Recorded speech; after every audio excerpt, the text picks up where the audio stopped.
students and wish you all the very best in your academic journey here at RGU. And we also hope that you all are doing well. They say change is the only constant and transition should be easy. Transformation takes more attention, energy, and focus, but both are inevitable and both will be the better for you. Today, to throw some light on the topic of transition and transformation during these COVID times and how we prepare ourselves for a new world, we have amongst us Professor A.K.Buragohain sir and Professor Architect Gautam Sharma sir. Now let me introduce you all to our speakers. Professor A.K.Buragohain sir is Chairperson Academics at Royal Global University.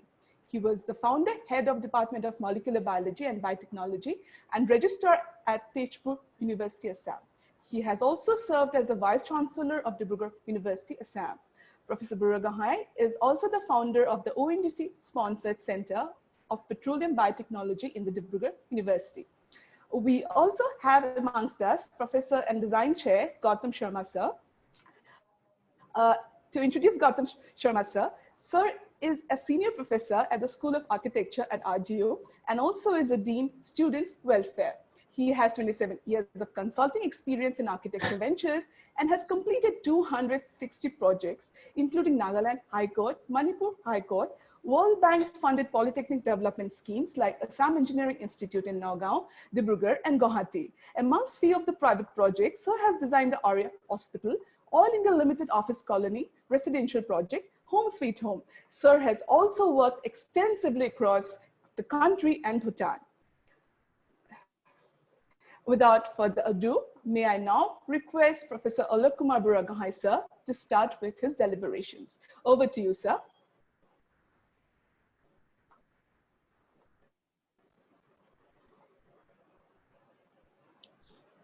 Chandni, how much time do I have? Sir, so you can talk as much as you like, but then we are limited to an hour. Hour, okay, fine, that's fine. Okay, very good morning to our dear students. Let me once again congratulate you. I met you very briefly, I think on the second day, and today is the session that I will be conducting. In fact, I would not give you a lot of advices and what you call as a lecture, but I would like to share my life's journey with you, and I think it would be of interest to you, and you would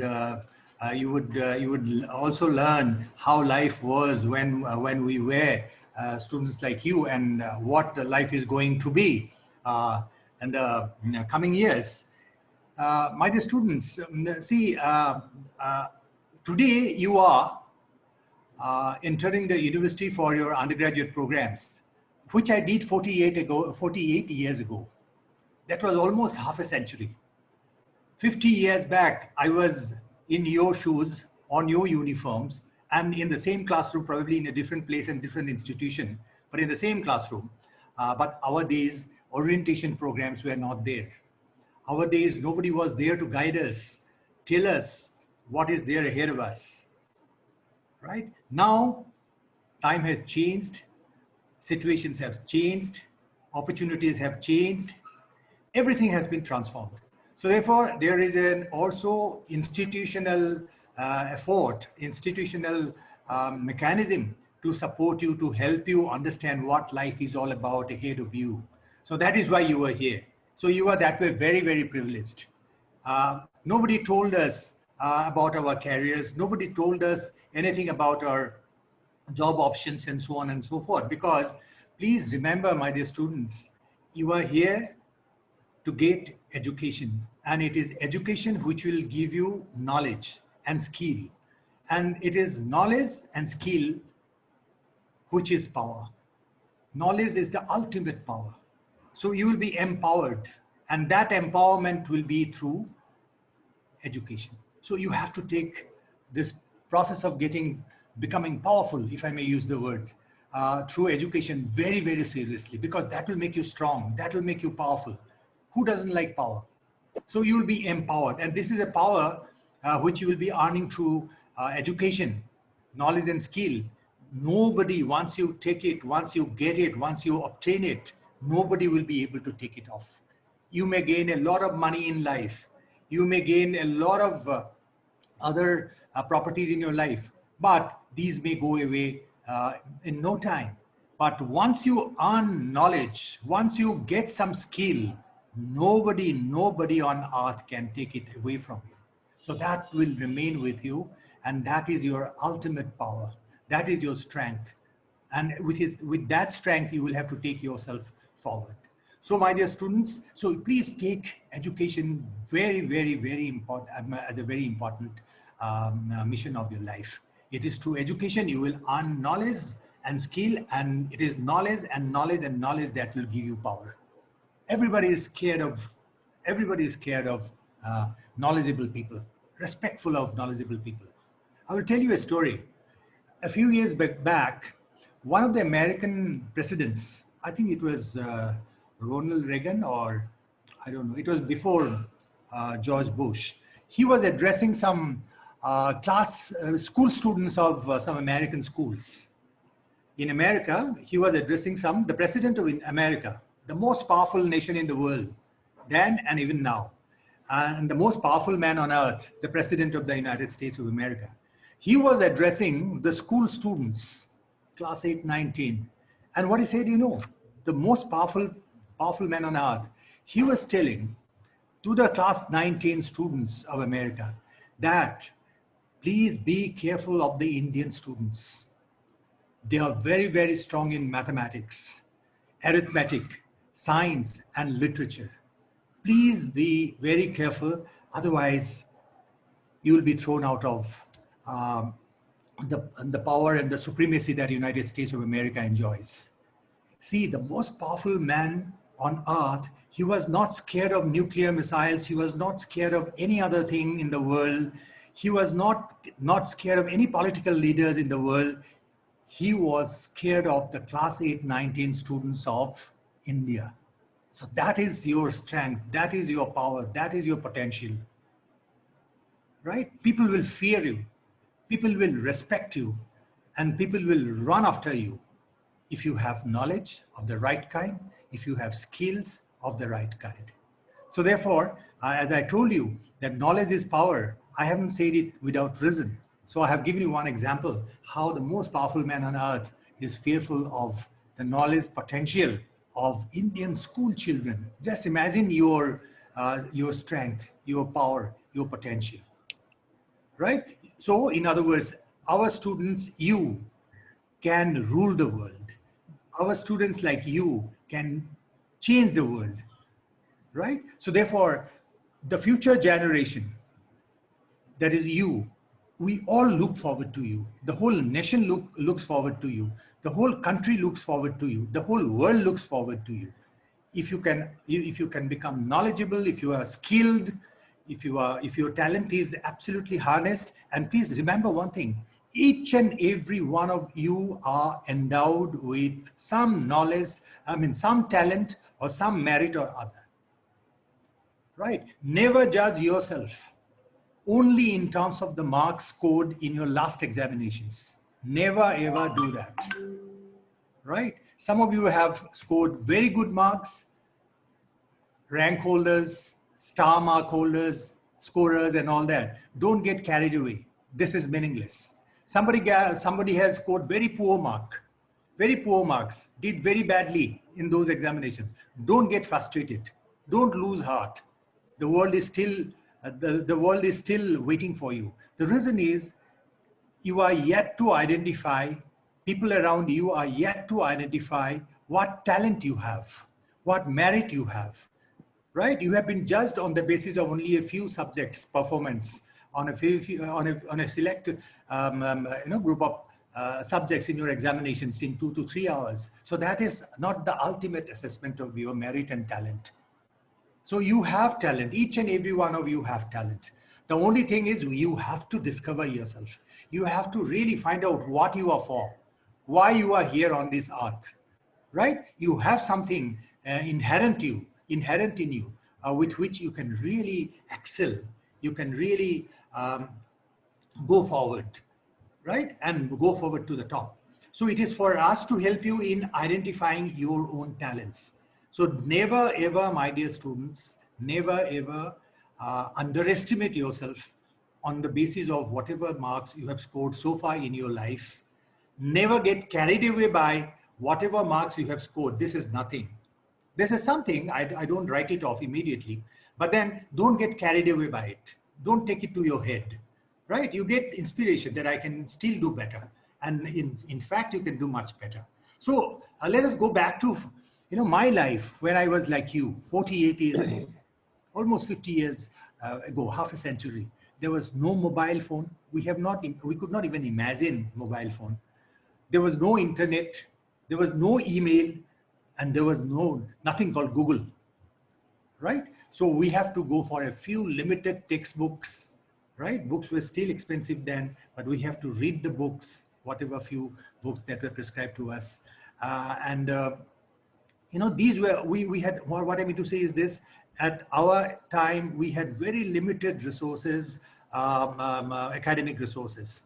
Now through Google, internet, you can have limitless, infinite amount of resources about knowledge. Whatever you want to know, you can reach it, you can access it at the click of the mouse of the computer. But in our days, it was not so. The communication was absolutely slow. Telephone was the only mode of communication, instant communication. Telegram was there, but telegram you have not seen in your life, right? Cryptic messages sent immediately, short messages. But then now we have mobile phones, now you have internet, now you have emails, you can go for a lot of communications. We have a new thing called the social media. We have the WhatsApp groups, we have Facebook, we have Instagram, and we have whatnot. So you can communicate. You can have your own society. You can have your own, what we call as a group of like-minded people. We call peer group, P-E-E-R, peer group.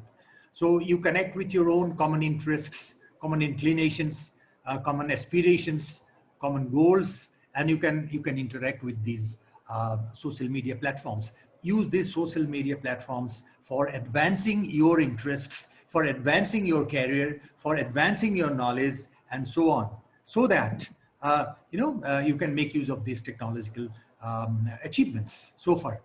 But these can be misused like anything. Please do not waste time with unnecessary things on these social media. Use this social media for the purpose for which these were innovated.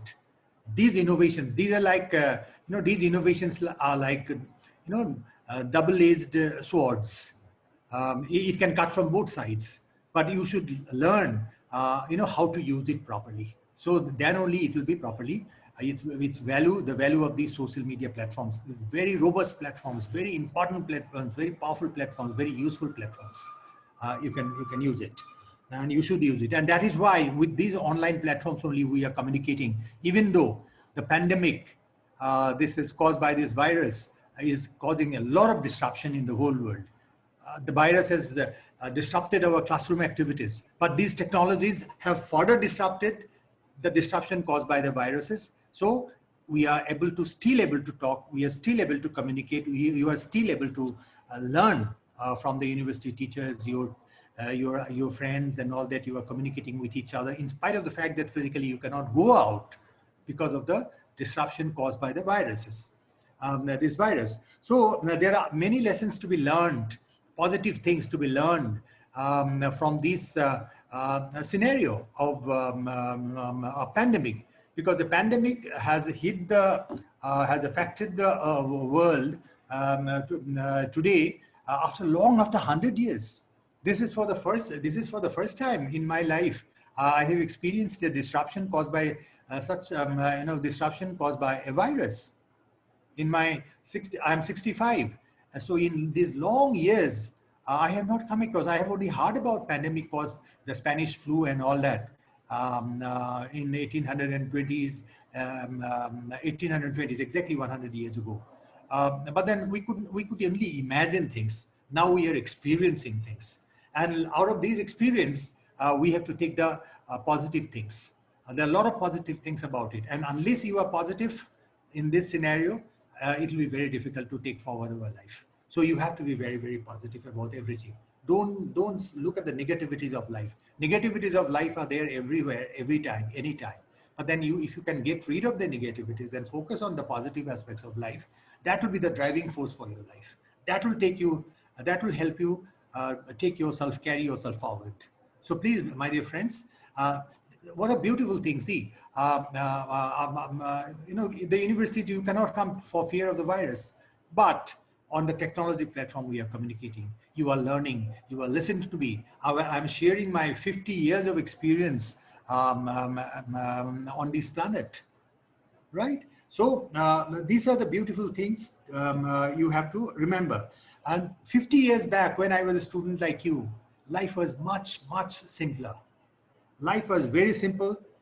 Our career options were very limited, very, very limited options. Either you go for a science graduation or go for a humanities or arts graduation. Either you become a doctor or you become an engineer or you go for an agriculture or veterinary. These are the few options available during our time, right? So, and the job opportunities are very limited, but then jobs were plenty. So competition was less. But now what is happening? What is happening after 1970s? After 1970s, let me tell you, my dear friends, 1970 is not very far away. This is during our lifetime. In 1970, I was in class 10. One very important innovation had happened. And that innovation was, it was an innovation. Before that, there was an invention. There's a difference between invention and innovation. Invention is something more fundamental, which requires really, it requires a genius to go for an invention. But innovation, everyone can do. If an invention is there, if there's an issue, there is a challenge in your day-to-day life, and you can think about how to improve it, how you can solve these issues that you encounter in your life, in whatever field, in whatever sphere. And if you apply your mind, your imagination, your creativity to solve some small issues and bring about modifications to whatever gadgets you use, whatever equipments you use, whatever way you conduct your life, that constitutes what we call as innovation. So therefore, innovation is possible on the part of everyone. But invention, yes, invention is something, you require a different frame of mind. Not anyone and everyone can be inventors, but anyone and everyone can be an innovator. An innovator is very important, if not more important than inventions. Innovations can happen by each and every one of you, and every day. And modification of things through innovation is for better, is always for better, and therefore it is important. And therefore, since you can do innovation, you are important, right? So in our days, job options were very less, and competition was less. Career paths were very limited, and life was very easy. I thought our aspirations were also very less, limited aspirations of life. Somebody wanted only to become a doctor, somebody wanted to become a professor, somebody wanted to become an engineer, somebody wanted to join the army. Very simple, linear paths, linear career trajectories.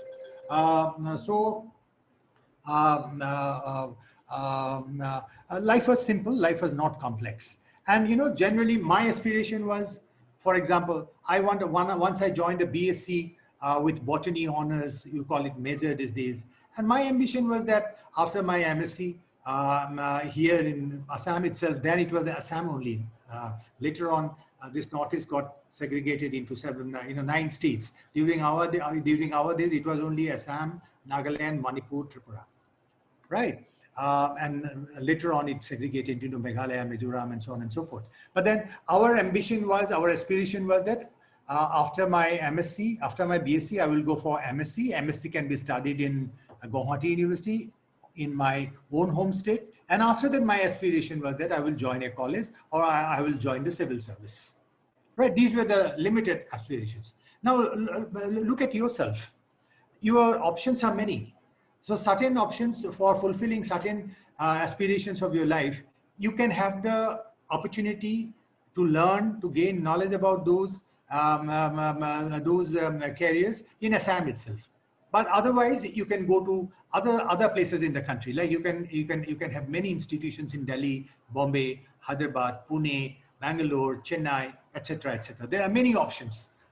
But in our days, it was very few and far between, right? And almost limited. Our aspirations were limited by the institutions which were available in our own home state itself. And after my completion of my formal education, everybody wanted to get a job in the town itself where to which I belong to. That was the aspiration. And if I get a job, my life would have been fulfilled, my dreams accomplished. Now what is happening?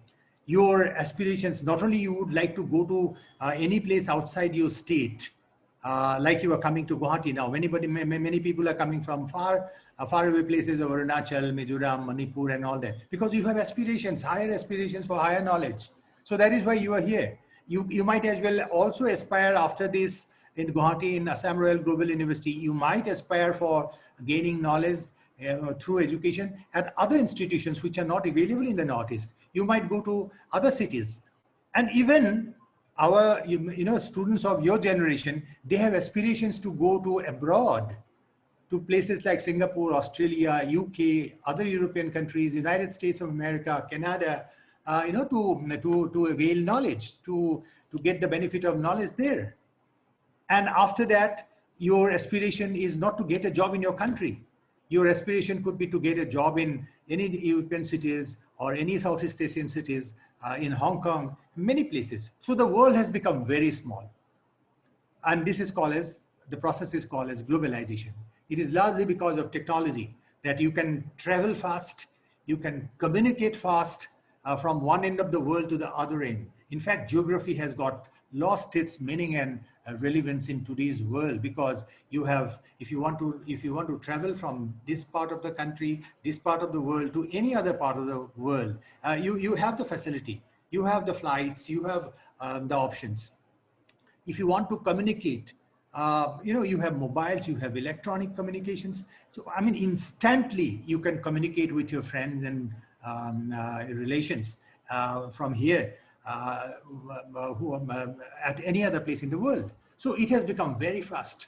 Communications, either physical communication or electronic communication, have made life very simple, very fast, and the world very small, in fact. So your aspirations have now, your ambitions of life, your aspirations can be infinite now. You can aspire to work in any part of the world. You can aspire to have education in any part of the world. So these are not there in our time. So this was a transformation that we have noticed. And I stated that in 1970s, when I was in class 10, the computers came. And after the coming of the computers, immediately, we have seen how internet came, how mobile telephony came, and televisions came. These were not there. We have seen that first television in 1984 or around that period in Guwahati, when the first Asian game was organized in India. So that was the time we saw and experienced the first television in the country. And now television is nothing. So you can instantly see whatever is happening, whatever event is happening any place of the world, online, almost minute to minute you can see, right? So that is how changes, transformations have taken place so fast after what we call as the ICT revolution, information communication technology revolution, which has been triggered by the invention of what we call as the computer.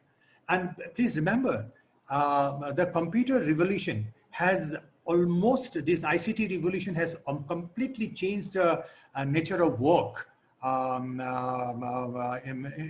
the world. Before that, life was, as I said, very slow. It developed in a small pace of work. Our energy requirement for communication, for transportation, everything was done through electrical energy, which was invented by James Watt, through the first invention of what we call as the steam engine. For the first time, people realized that water can be heated and boiled, and the steam can be utilized for generating, power, energy. And after that, from various sources, including water, people learned how to develop, how to generate electricity. And invention of electricity, steam engines have transformed the world. We have seen industrial revolution happening in Europe. Industrial revolution you have learned in your social sciences, social studies. And that was a transformation that have really swept across the world.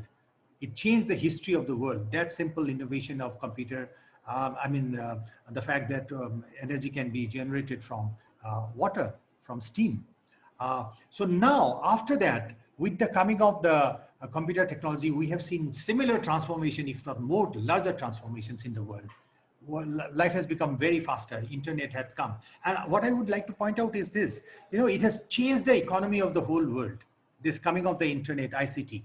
And do you know that a majority of the contribution to the ICT revolution was from Indian students like you?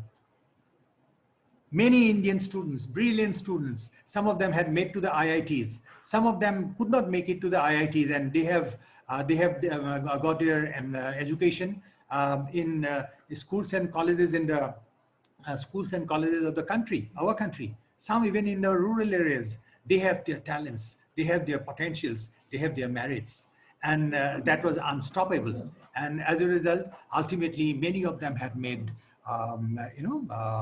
many have made fantastic, innovations and inventions. You'd be surprised to know that most of the companies that have been set up after the ICT revolution came, information and communication technology came in the United States of America was taking the lead, and they have set up a economic, R&D center, which has become globally important, and this is known as the Silicon Valley. And in Silicon Valley, most innovators were from India. They were not Americans. Americans were very few. Indians, Chinese, Japanese students, they were there. Ethernet, fiber optics, these were all innovations made by Indian scientists. So without Ethernet, without fiber optics, it was not possible to transform the ICT revolution further. So these were all done by people like you. So you have, students have enormous, infinite power, intellectual power, right? And so what is happening now? Now we started having many job opportunities after that.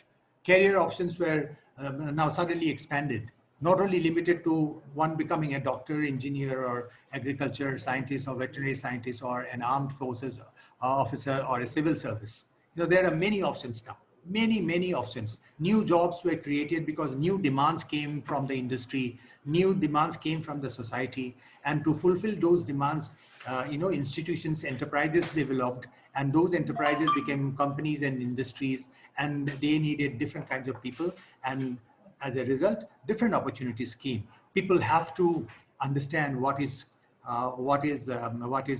computer, how does the computer operate, how internets can be operated. All these kinds of things have become very, very necessary. Without knowledge of computer, without knowledge of mobile telephony, almost life is, life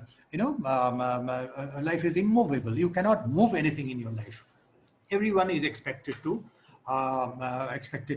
know all these things. And what is very interesting and very amusing, and it's also revealing, is the fact that during this COVID time, when suddenly we had to come out of the class, come out of the institutions, colleges and universities, we had to go for online classes. There were many people who could hardly operate the mobile telephones in hand.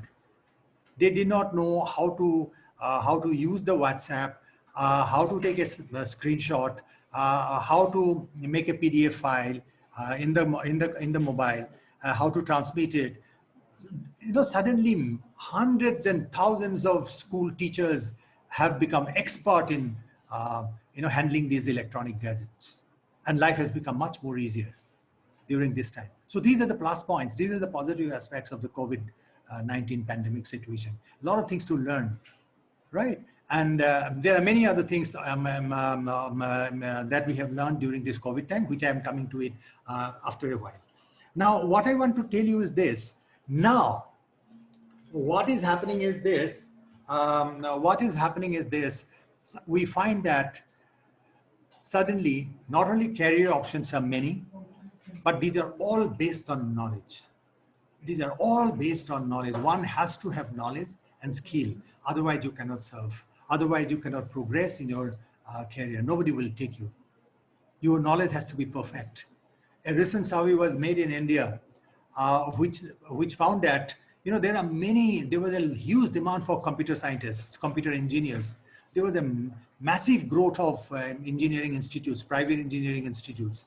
And the boys and girls, students like you people, many of you have gone there, taken admission, and got the degrees somehow or other, because there was a demand.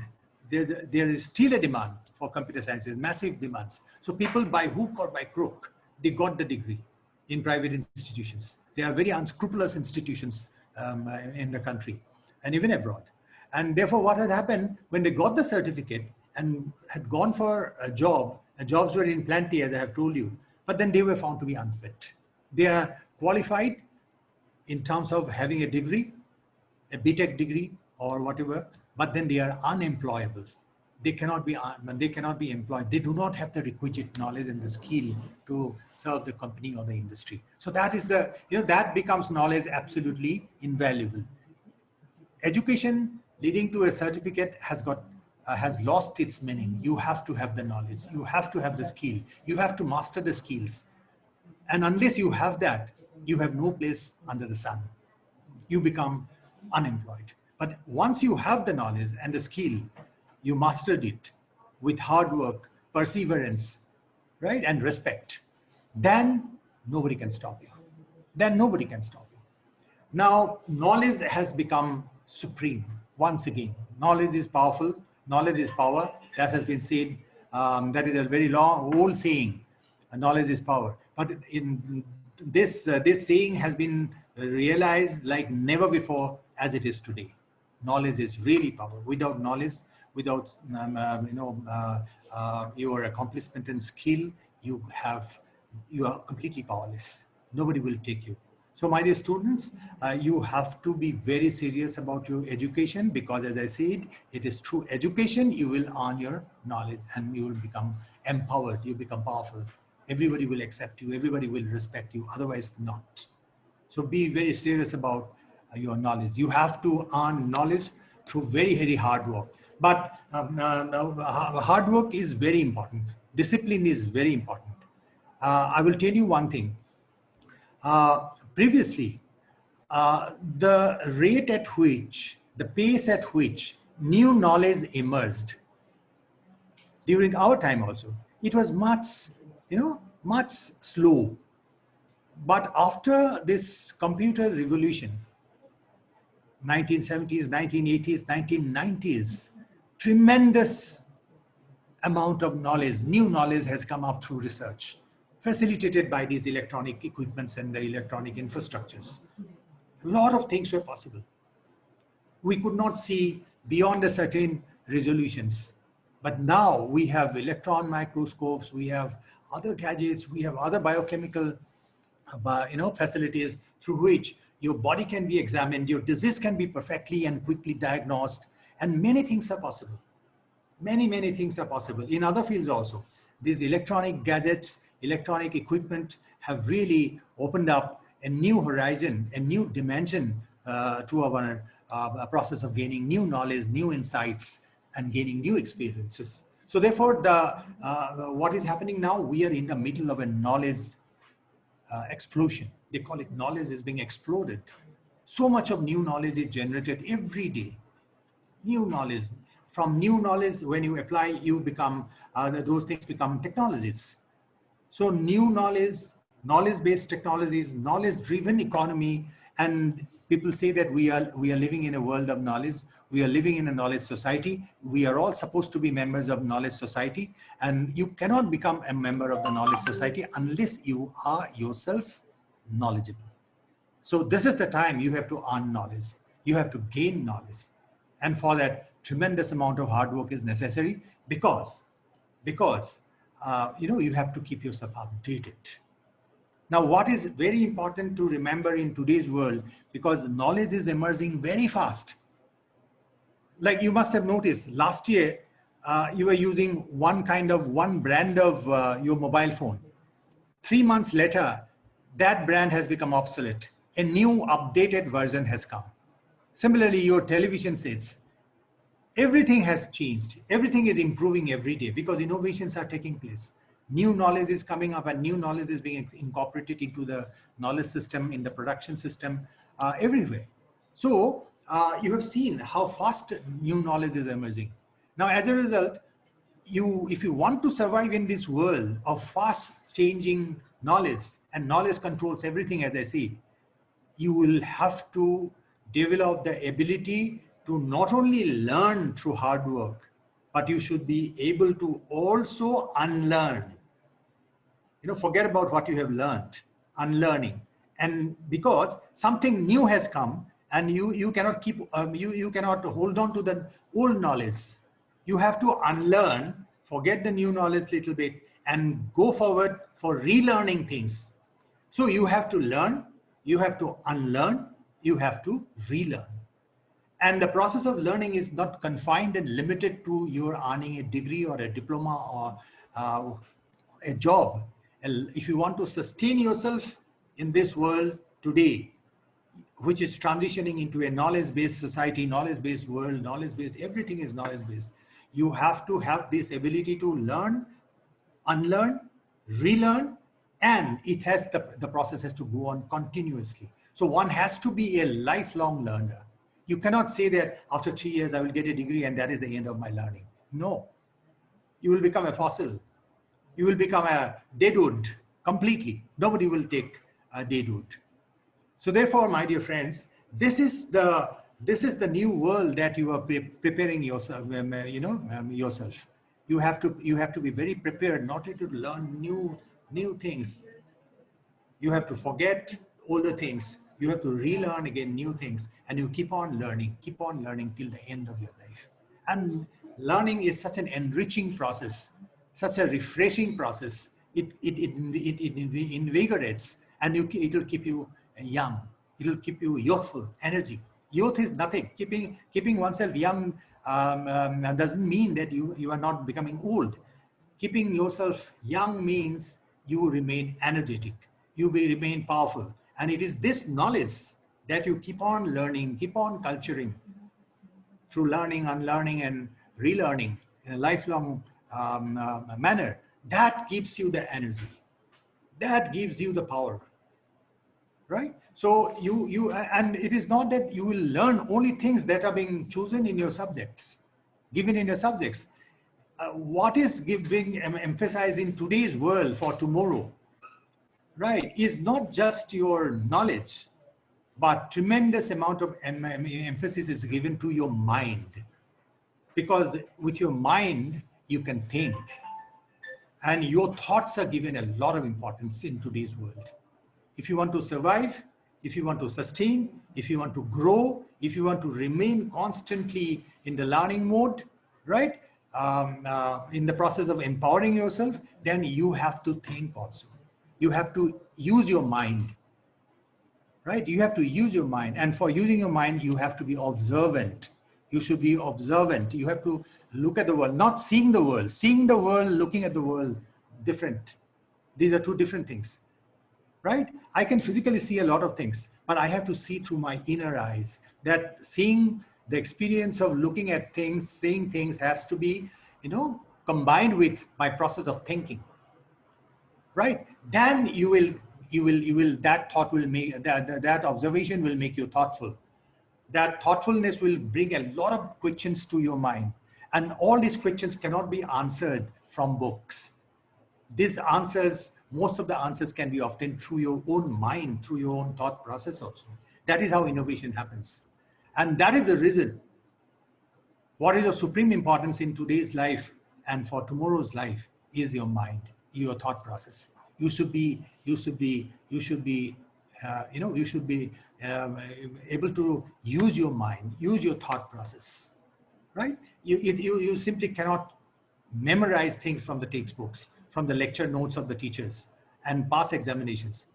That examination is nothing. You have to pass the examination of your life, right? And that requires your own ability to think, what they call as critical thinking. Everyone is capable of thinking. We are the only species on this planet, my dear friends, who have the capacity to think. We can think. But the tragedy is, more often than not, we do not think. We do not use our faculty of thoughts. We do not use it, right? We are guided by others' thoughts. We keep our mind shut. We are guided, we are controlled, we are regulated by somebody else's thoughts, somebody else's ideas. Ideas are nothing but the outcome of somebody else's thought process. So, but the fact is, very important is that you yourself can also think.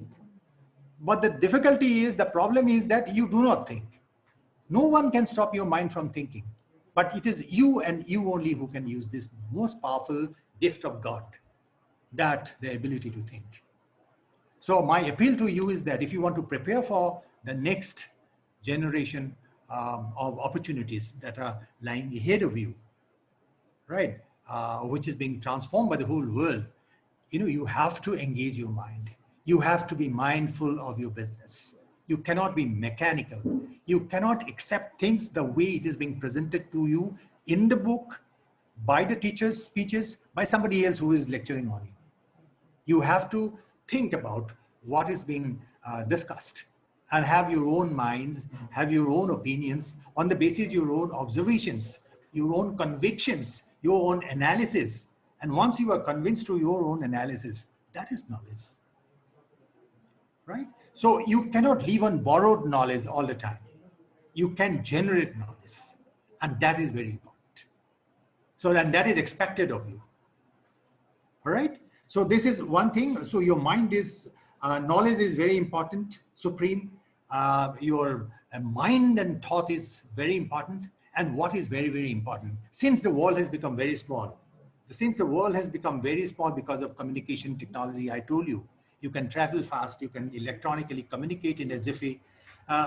It is very important that, because that has brought together, the small world has brought together many people, otherwise they were separate.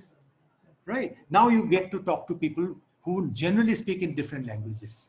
So communication is also, not electronic communication that way, but the content of the communication. You should be able to learn languages. Our country is very rich in terms of diverse languages.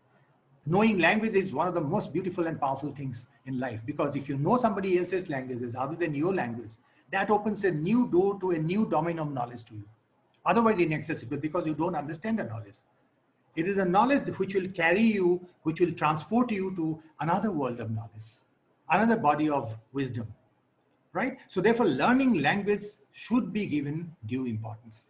Not only you should learn English, you should learn other languages. You should learn Hindi, you should learn your mother tongue, you should learn Spanish, you should learn Japanese, you should learn Thai, Chinese, Mandarin Chinese, you should learn French, German, any number of languages if you can acquire. That is a power for you.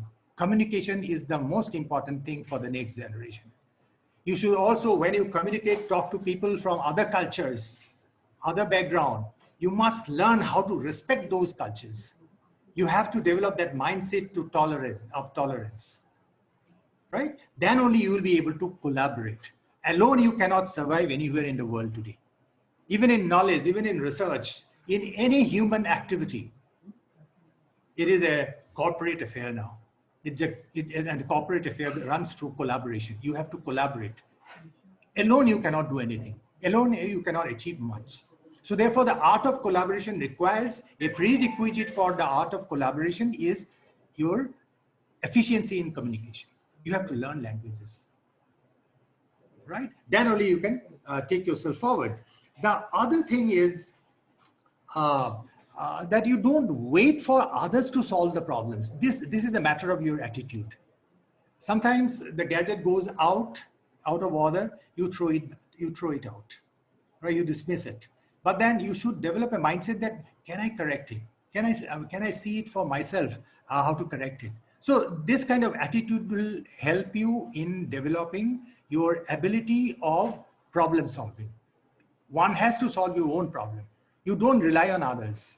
Let me try if I can do it.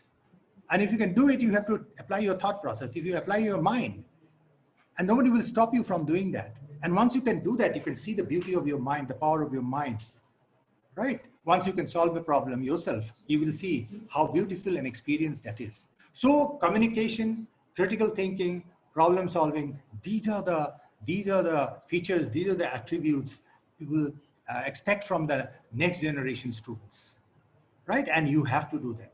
Do not come with a complaint that this is not working, that is not working. Let us break our head over it and see how we can solve ourselves.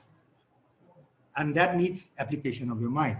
The final thing is, I should summarize now. See, now what is happening? I told you that in our time, job opportunities, career trajectories were very limited. Jobs were in plenty. Competition was less. We could easily get into the jobs, right? Soon, job opportunities expanded. New jobs, new career options came, new education. So many things happened. But now in future, what is expected is this.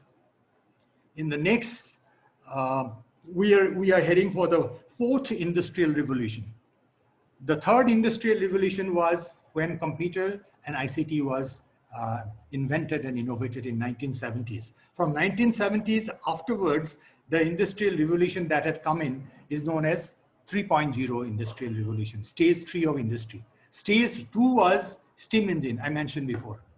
And stage 1 was agriculture. That was human muscle power, cattle power, right? Which you used to plow the fields for cultivation. Then electric power, steam engine, and then computer power. And now we are ready for the stage 4. And the stage 4 is what? Stage 4 is artificial intelligence. Stage 4 is robotics. Stage 4 is big data analysis. You have a huge set of data sets. And in these data is embedded knowledge, valuable knowledge. Unless you have the capacity to analyze, process this data, knowledge cannot be extracted out of this data. So we have a tremendous body of data. Every minute, every second, we are generating data in every field of our activities. Now, these data sets need to be analyzed, and it is the computing powers, electrical powers, electronic powers with which we can analyze this. So you have to be adapted: artificial intelligence, big data analysis, robotics, machine learning, right? Internet of Things, etc., etc. If your mind is not open towards this, right, you cannot survive. And for that, what is happening? Because knowledge is changing, demands are changing, requirements are changing. So therefore, job situation has become very volatile now. Today's, you are getting into one job. Tomorrow, the company might think that this job, this profile is not required. They will close it. They will wind it up. So you should be prepared for another job that requires another skill set, another knowledge. So you have to be a continuous lifelong learner. Otherwise, you will be not able to handle this volatility. This is a very volatile situation, right? Life is not permanent, everybody knows, but now it is known like never before, right? And of all, my last word, you have to look at, you have to keep yourself fit physically and mentally. Your physical well-being, your mental well-being is of tremendous value.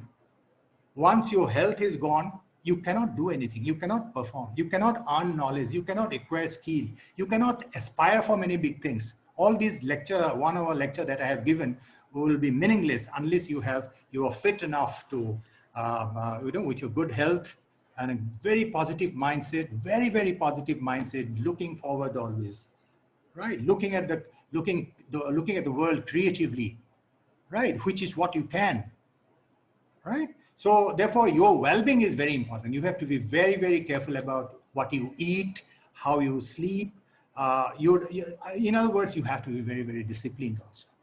And last, you have to be, nothing matters, no education, no skill, no thought process ability, nothing will last, nothing will sustain unless you are honest.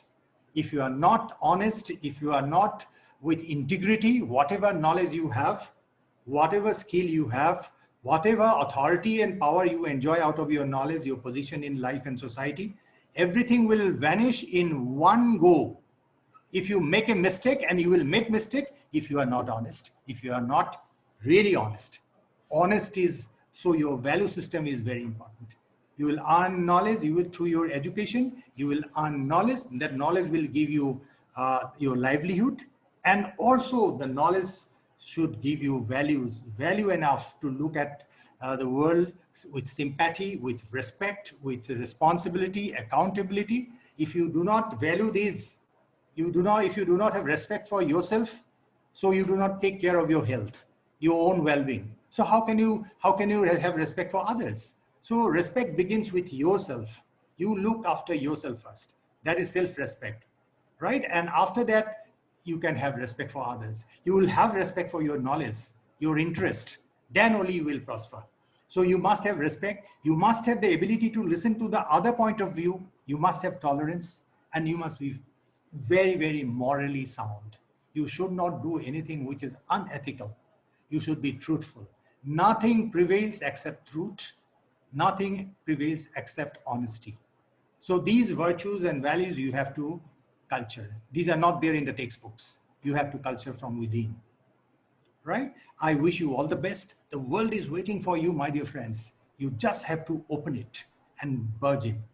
And the power is with you. The power you are going to get it from Royal Global University. Thank you so much for coming to Royal Global University for this great, great empowerment of looking at the world, enjoying the world, making life completely fulfilled. My blessings and best wishes. Indeed, sir. Thank you.